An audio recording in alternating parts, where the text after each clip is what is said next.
And another quote that I love that's really embedded is boys need to play well to feel like they belong. Girls need to feel like they belong before they can play well. I think it's a really good general statement. And it's funny, I took that and I ran it past some of my girls. And it was interesting how there was a consensus that there was some truth to that. And then I got some girls who went, no, not me. That's a great thing. It's a great guideline to start. Exactly. It's a jumping off place to have a conversation and say, hey, to what degree does feeling like you belong affect your performance, right? Isn't it? The art and subtlety.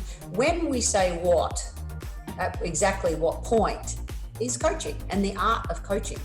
And that's for us to decide based on how well do we know the person in front of us. And the more skilled we are in understanding people, or people management, as another mentor of mine called it, the better coach that we can be. And that's obviously tailoring to every single individual in front of you. Dr. Cheryl McLaughlin put together a great presentation on male coaches coaching female athletes especially. One of the key points was it's a great practice to make sure you greet every girl by name as they show up and to acknowledge them. Whereas in general, boys are going to come in a little more caveman. It's like, hey, get to work. Okay.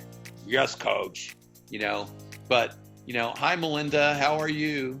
Right. And then really attending to, the look on their face and seeing, what's up.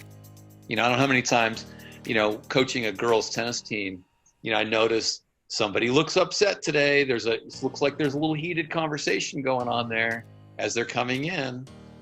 Blythe, is everything okay? I just want to jump in the space there just to say that I think in today's day and age, it's equally as important that we give boys the platform to talk and making sure that they feel safe to have a conversation, because it's so easy, because boys could have that same situation in their day, but they're never used to having an environment where they're encouraged to talk about it. And unfortunately, what we're seeing, males in their 20s is devastating.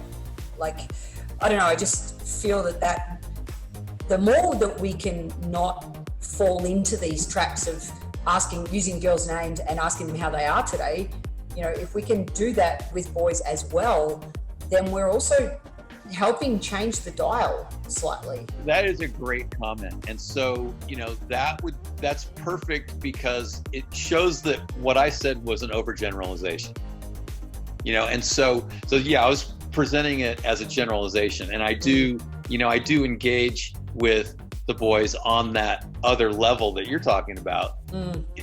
If I notice something, so I do attend to everybody.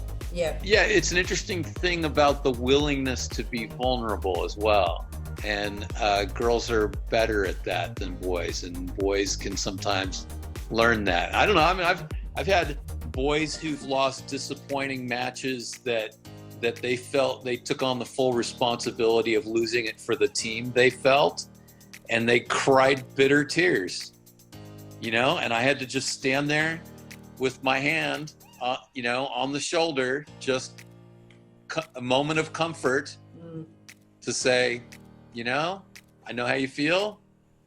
Doesn't feel good. Yeah. You'll get past it. Should we go a little deeper into how to run a girl power camp? It's pretty simple. Engage, develop, empower. They're the secret sources behind the camp.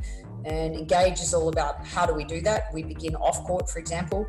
We're making vision boards. We're cutting pictures out of magazines. We're looking at things that empower us, inspire us. We're doing a string tension of life. We're looking at a holistic view of not just, how's your forehand, how's your backhand. We're looking at how's your organization, how's your fitness, how's your self-image, how's your self-esteem. And just getting them to do, just a bit of a reflective piece, and then develop. We still have quite a serious theme that's around either we have game styles, we have momentum, and so they're actually learning about concepts and really understanding the why behind those concepts. And then the empower is all about the language, how we help them with their inner voice and how they can do a better job of talking to themselves. And that's, we lead by example with female role models, as well as I'm huge with, male champions of change who, if you are going to run a girl power camp, yeah, great, let's have 3 male coaches, let's have 3 female coaches. Or if you've only got 1 on staff, then let's get 2 of your senior players in to level the balance of role models. And they're the secret sources. And of course, within everything is athletic development, and always using fitness as an empowerment piece for them to feel good and healthy and strong, and never using fitness as a punishment.